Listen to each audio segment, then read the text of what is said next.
செட்டிநாடு ஸ்டைலில் ரொம்பவே சூப்பரான மிளகாய் மண்டி ரெசிபி தான் பார்க்க போகிறோம். இந்த மிளகாய் மண்டி நீங்கள் ரைஸ், சப்பாத்தி, இட்லி, தோசைன்னு எதுக்கு வேணால் வச்சு சாப்பிடலாம். அவ்வளோ சூப்பராக இருக்கும்.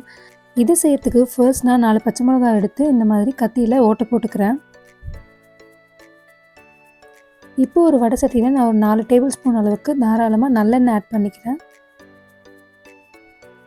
நல்லெண்ணெய் சூடானதும் அதில் கொஞ்சமாக கடுகு, கொஞ்சமாக வெந்தயம், ஒரு கொத்து கருவேப்பிலையை நல்லா தாராளமாக கை நிறைய எடுத்து போட்டுக்கோங்க. இது இந்த எண்ணெயில் நல்லா ரோஸ்ட் ஆகட்டும். இப்போ கட் பண்ணி வச்சுருக்க ஒரு 10லேருந்து 15 சின்ன வெங்காயம் ஆட் பண்ணிக்கோங்க.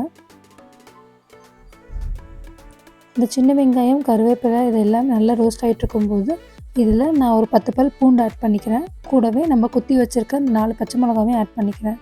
இந்த வெங்காயம், பூண்டு, பச்சை மிளகாய் எல்லாம் நல்ல கலர் மாதிரி வந்ததுக்கப்புறமா அரிசி கிளஞ்ச தண்ணி இருக்குது, அதை நான் இது கூட ஆட் பண்ணிக்கிறேன். கூடவே திக்காக கரைச்ச புளி கரைசலும் ஆட் பண்ணிக்கிறேன். கூட ஒரு 1/2 டேபிள் ஸ்பூன் அளவுக்கு மஞ்சள் தூள், 1 டேபிள் ஸ்பூன் அளவுக்கு நாட்டு சர்க்கரை இல்லைனா இடித்த வெல்லம் ஆட் பண்ணிக்கோங்க.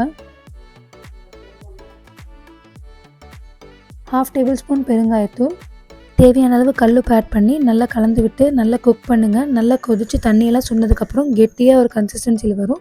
இப்போ அடுப்பு ஆஃப் பண்ணிவிட்டு சர்வ் பண்ணுங்கள். அட்டகாசமாக இருக்கும். நீங்களும் கண்டிப்பாக ட்ரை பண்ணி பாருங்கள். பிடிச்சா லைக் அண்ட் கமெண்ட் பண்ணுங்கள். ஃப்ரெண்ட்ஸ் அண்ட் ஃபேமிலிக்கு ஷேர் பண்ண மறக்காதீங்க. கூடவே நம்ம சேனலை சப்ஸ்கிரைப் பண்ணவும் மறந்துடாதீங்க. தேங்க்யூ.